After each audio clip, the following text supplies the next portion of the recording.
오늘도 계속해서 성경이 정의하고 있는 교회가 무엇인지를 함께 살펴보도록 하겠습니다. 교회란 타락한 세상에서 구원을 받은 자들의 모임입니다. 여기서 타락했다라고 하는 것은 인간들이 자신의 선악을 가지고 하나님과 상관없는 삶을 산다라는 것을 의미합니다. 그래서 타락한 인간들은 자신의 선악을 가지고 자신이 목적하는 나라를 향하여 나아갑니다. 반면에 구원을 받은 하나님의 자녀들은 자신의 선악의 기준으로 사는 것이 무엇이 잘못되는지를 깨닫고 자신의 선악의 기준을 부인하고 하나님이 정하신 선악의 기준을 따르게 됩니다. 타락한 세상은 선을 윤리, 법 등으로 규정하고 있습니다. 그러나 교회는 세상의 선의 기준을 초월하여 하나님이 정하신 선을 따르는 것입니다. 하나님의 자녀들이 세상의 윤리법을 무시한다는 이야기가 아닙니다. 하나님의 자녀들은 세상의 윤리법을 넘어선 하나님의 선을 따른다는 것을 말씀드리는 것입니다. 타락한 인간은 태어나면서부터 양심을 통하여 자신의 선악의 기준을 삼습니다. 그리고 이러한 양심을 통한 기준을 공통적으로 윤리와 사회법으로 확립시킵니다. 그리고 이러한 윤리와 법을 선이라고 규정합니다. 이렇게 인간은 모두 양심, 윤리, 법을 선으로 규정하고 이러한 선을 추구하며 살고 있습니다. 그러나 성경은 양심, 윤리, 법 등을 선이라고 하지 않습니다. 오직 하나님의 법을 선이라 말씀하고 계십니다. 창조주이신 하나님을 사랑하는 것이 선이고 하나님을 사랑하지 않는 것이 악인 것입니다. 세상에서 양심과 윤리와 법을 모두 지킨 어떤 자가 있다고 가정합니다. 그러나 그는 죄인입니다. 이러한 진리를 하나님께서는 성경을 통하여 말씀하고 계십니다. 그럼에도 불구하고 교회라고 스스로를 주장하는 사람들이 모이는 곳에서 여전히 세상의 윤리만을 따르는 모습을 흔하게 볼 수 있습니다. 그 이유는 무엇입니까? 교회라는 형태 안에는 있지만 여전히 구원 바깥에 있기 때문입니다. 그래서 이들은 성경을 종교의 경전과 같은 관점에서 바라보고 성경을 자신의 선악 구조로 바꾼 후 열심을 다하는 모습을 나타냅니다. 그리고 자신들은 열심을 다했으니 하나님 이제 제 열심에 반응해 보세요 라고 요구합니다. 왜 이러한 행위들을 하는 것입니까? 이들은 자신의 열심에 반응하는 그 대상이 하나님이라고 생각하기 때문입니다. 하나님이 뭐라고요? 우상이라고요. 이러한 집단을 종교라고 그럽니다. 이러한 종교 집단과 달리 구원을 받은 하나님의 자녀들이 모인 곳에는 성경이 진리 그대로 해석됩니다. 성경을 통하여 자신의 전적 부패의 모습을 확인받고 자신을 구원해 주신 하나님을 알게 되며 자신을 성화시키고 계신 하나님을 만납니다.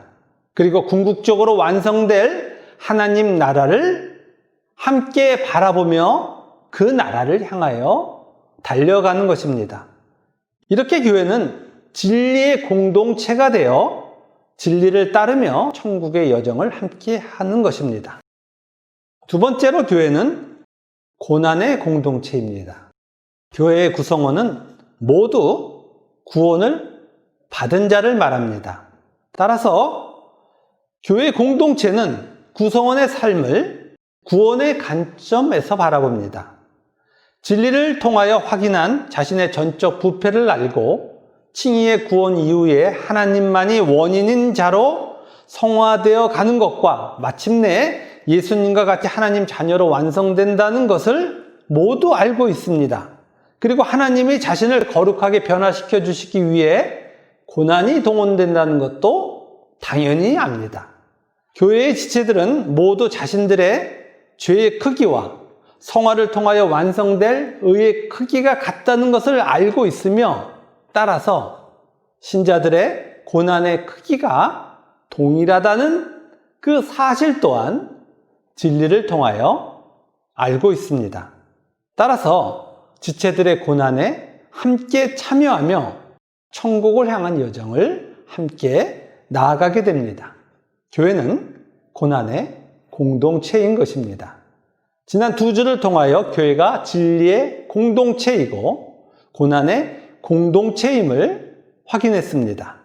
오늘은 구원의 세 번째 증거의 충만이 나타나는 교회를 살펴보겠습니다. 구원의 세 번째 증거는 무엇이었습니까? 신자는 자신의 삶에서 주어지는 역할을 통하여 예수님과 같은 모습으로 변화하며 동시에 역할을 이행하는 데 있어서 예수님의 모습이 나타나는 것이었습니다.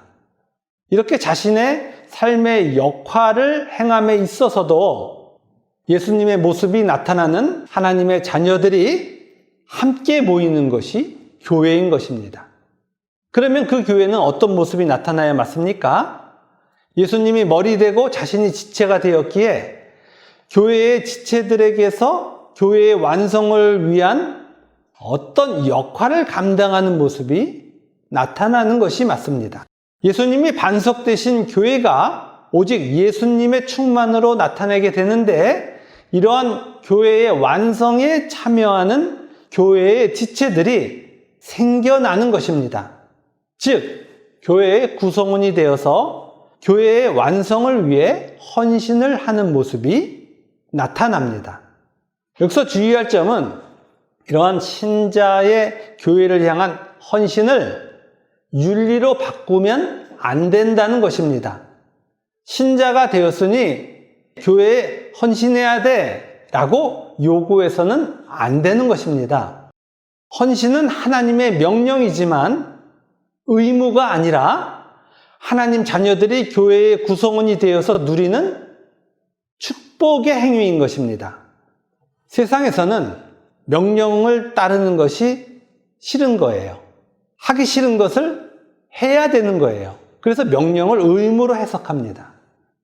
그러한 거듭나지 않은 사람들이 교회 안에 들어와서도 성경의 명령을 세상에서의 그 명령과 똑같이 해석하는 거예요.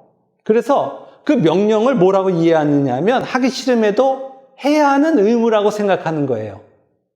의무를 행하는 것을 통해서 무언가를 얻어내고 싶어서 그 의무를 하기 싫은데도 하는 거예요. 그러나 성경에서 하나님의 명령은 그 내용이 모두가 복에 속한 거예요. 하나님이 해 라고 하는 것은 모두 다 복덩어리인 거예요. 하나님이 하나님 자녀들에게 너는 그 복을 누리게 되었으니 그 복을 마음껏 즐겨를 뭐로 표현해 주신다고요? 명령으로 표현해 주신다고요. 따라서 교회에서의 헌신은 복에 속한 것이지 하기 싫음에도 억지로 해야 하는 의무가 아닌 것입니다. 저는 교회를 개척하면서부터 헌신을 해야 한다는 것을 의무로 요구한 적이 한 번도 없습니다. 그럼에도 불구하고 교회는 부족한 것이 없는 거예요. 교회는 언제나 하나님이 주권자이시기에 계속되고 있는 거예요. 우리는 그것을 함께 경험하고 있기에 너무나도 잘 알고 있습니다. 오히려 하나님의 만족으로 인한 기쁨이 아니면 하기 싫은 것을 억지로 해라고 해석한 그 헌신을 하면 절대로 안 된다고 여러 차례 말씀드렸습니다. 성경은 헌신에 대하여 언제나 기쁨의 표현, 축복이라고 정의하고 있습니다. 그럼에도 불구하고 유사교회에서 요구하는 것 중에 하나가 헌신, 자신의 원인을 쌓는 행위입니다. 교회에 나온 지 얼마 되지 않은 사람들에게 교회가 여러 가지 헌신을 요구합니다. 교회에 처음 오신 분들도 자신의 행위로 하나님께 뭔가를 얻어내려고 하는 종교성이 여전히 본능이기 때문에 교회가 자신에게 요구하는 헌신을 당연하게 여깁니다. 그래서 대부분 교회가 요구하는 헌신에 적극적으로 참여하는 경향을 갖습니다. 그리고 이러한 헌신에 대하여 교회는 명분까지도 제공해 줍니다. 하나님이 그 헌신을 받으셨어 라고도 말하고, 헌신을 통하여 너 신앙이 많이 자랐어 라고도 말합니다. 그리고 헌신을 한 당사자도 이러한 명분을 너무나도 기쁘게 받아들입니다. 공로를 쌓으며 자신의 가치가 증명되는 것에 대하여 기쁜 거예요. 그러나 이러한 행위는 신앙이 아닙니다. 신앙이 뭡니까? 하나님이 창조해 주신 하나님 자녀로 회복되는 모습이에요. 그럼에도 불구하고 자신의 공로를 쌓는 것을 신앙이라고 주장하며 어느 정도의 공로가 쌓이면 야, 너 신앙이 많이 자랐어 라고 말합니다. 그러나 이러한 모든 것들은 하나님을 우상이라고 말하는 것이며 심지어 하나님을 조롱하고 있는 거예요. 그럼에도 불구하고 거듭나지 않은 사람들이 유사교회에 모여서 자신의 입으로는 하나님이라는 단어를 부릅니다. 그런데 하나님이라고 부르는 실제의 내용은 뭐예요? 우상인 거예요. 그래서 자신의 소원 성취의 수단으로 하나님을 삼고 성경을 가지고 이렇게 악한 행동을 하는 것입니다. 교회에 대하여 다시 정리해 드립니다. 교회는 너무나도 분명하게 하나님이 구원하신 당신의 백성들을 예수로 충만케 하시는 거룩한 나라입니다. 따라서 인간이 제공해야 할 어떠한 원인도 존재하지 않습니다. 인간이 원인이 될 수 없다는 것은 무엇을 말합니까? 교회에서 이루어지는 모든 표현은 예수로 충만해진 만족의 표현이라는 것을 의미합니다. 즉 하나님이 원인인 예수님으로 충만해진 신자의 모습이 하나님을 사랑하는 어떠한 표현으로 나타나는 거예요. 이렇게 하나님이 원인인 신자의 헌신은 거듭나지 않은 사람들은 이해할 수 없는 거예요. 제가 여러 차례 헌신을 설명을 드리는데도 불구하고 또다시 자신이 원인이 된 헌신으로 바꾸어 생각하는 분들이 계십니다. 그런 분들은 헌신이 뭔지 모르는 것뿐이 아니라 신앙이 뭔지를 모르는 거예요. 하나님이 누구신지도 모르고 구원을 받았다는 것이 무엇인지도 모르는 거예요. 오늘의 설교를 듣는 모든 분들에게 하나님의 은혜가 임하여 신앙에 대하여, 헌신에 대하여 바른 이해가 있기를 바랍니다. 다시 말씀드리지만 교회에서 행해지는 헌신은 하기 싫어도 해야 하는 의무의 이행이 아닙니다.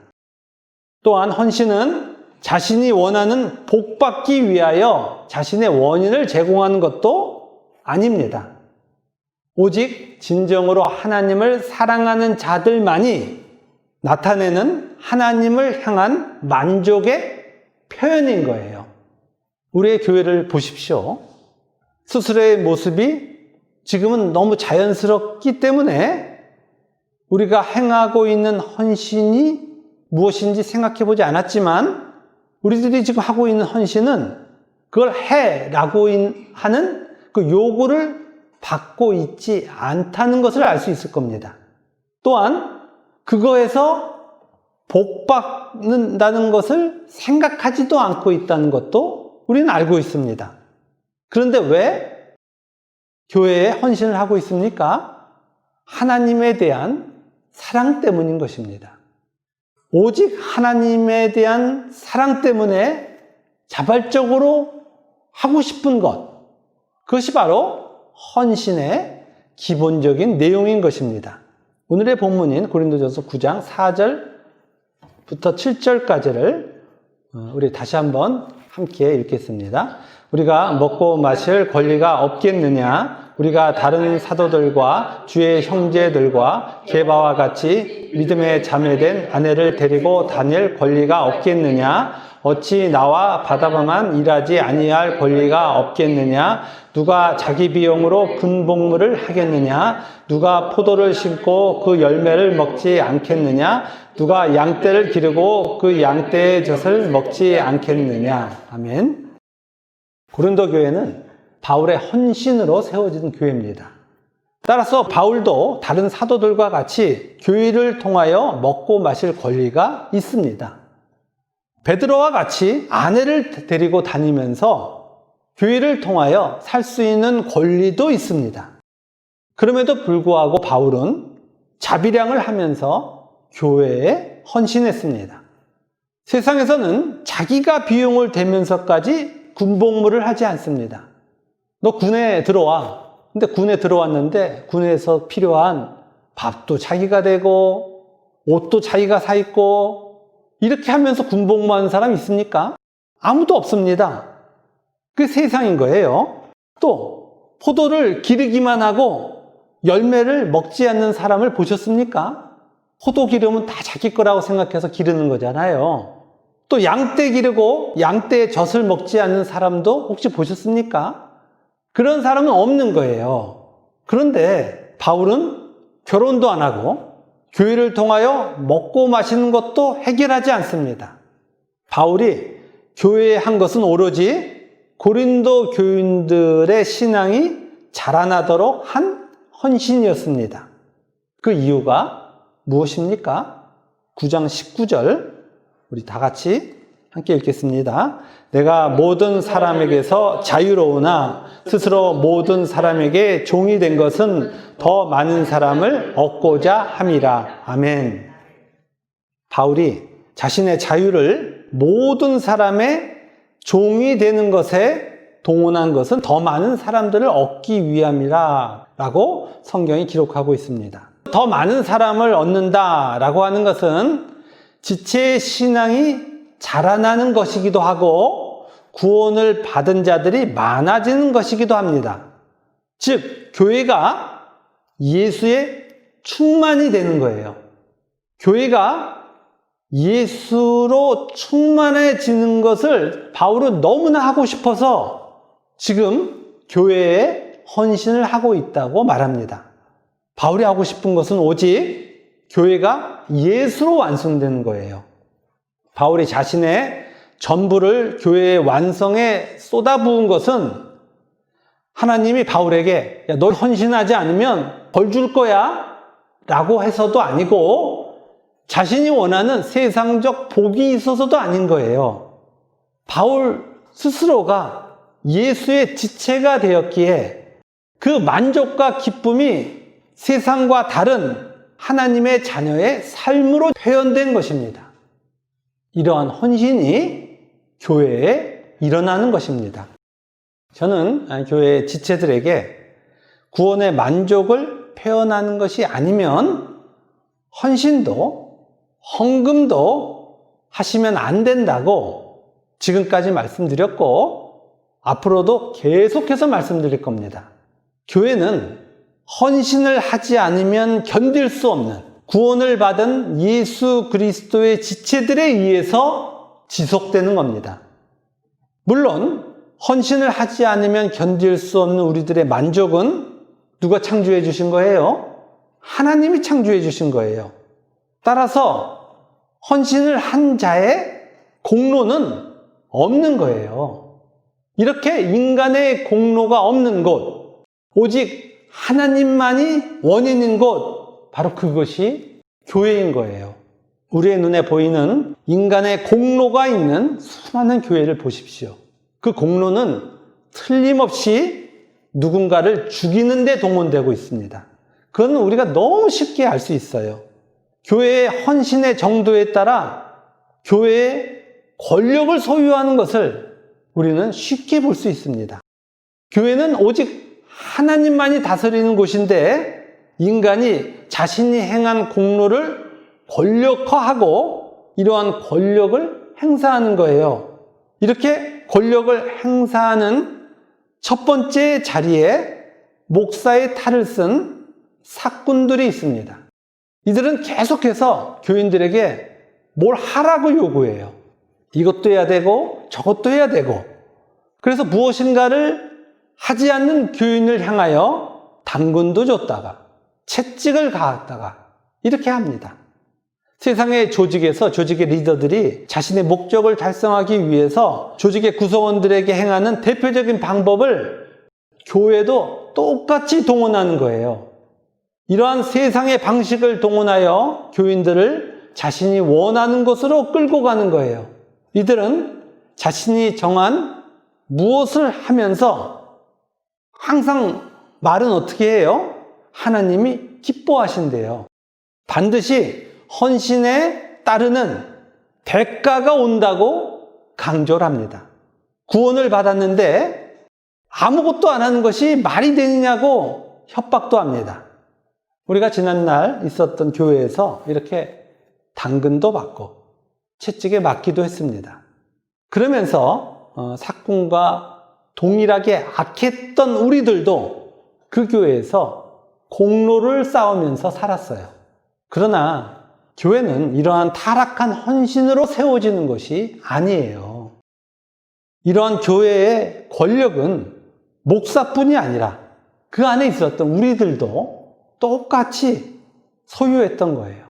교회에서 일을 많이 하기만 하면 꼭 권력을 소유한 자들의 모습을 가지고 행한 것을 봅니다.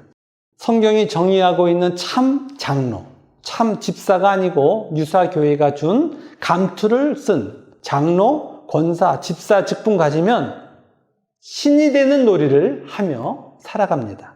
장로, 집사라는 호칭으로 대우받는 것이 너무 좋은 거예요. 마치 그것이 너 신이야 라고 얘기하는 것처럼 들리는 거예요. 그래서 교회가 조직하고 있는 부서, 구역 등등에 들어가 자신의 왕국을 또 쌓는 거예요. 거기서 교회를 세상과 똑같이 만드는데 또 앞장서 달려가는 거예요. 이렇게 신이 되는 놀이를 할 수 있기에 교회는 직분을 가지고 장난을 칩니다. 중세교회에 있었던 일도 지금 똑같이 다 있는 거예요. 심지어 직분 주면서 돈도 달래요. 그래서 돈까지 줬습니다.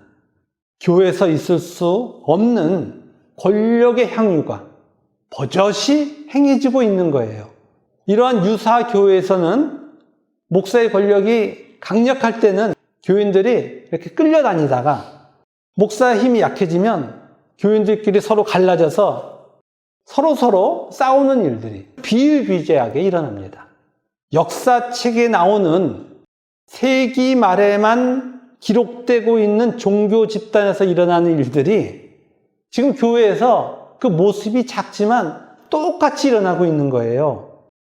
이러한 일들은 타락한 인간이 공로를 쌓으면 언제나 나타나는 보편적 현상입니다. 그리고 인간은 이렇게 교회에서 자신이 쌓은 공로에 대해 반드시 보상을 받으려고 합니다. 그래서 하나님께 늘 보상을 요구해요.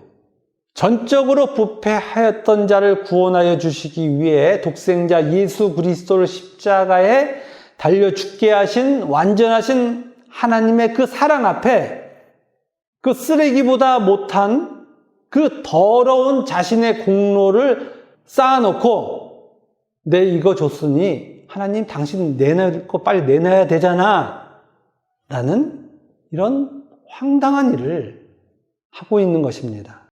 파렴치한들이 세상에서 하는 일보다 더 끔찍한 일들을 누구를 대상으로 한다고요? 하나님을 대상으로 한다고요. 우리가 지난날에 이렇게 끔찍한 일을 한 거예요. 그걸 어떻게 알 수 있습니까? 하나님이 우리의 구원을 위하여 고난으로 인도하시자마자 우리의 입에서 뭐가 터져 나왔어요? 하나님을 향하여 원망이 터져 나왔어요. 하나님, 제가 여태까지 하나님께 한 게 얼만데 그 헌신에 대한 답이 고작 이런 고난이란 말입니까? 라고 하나님을 향해서 다 따졌잖아요.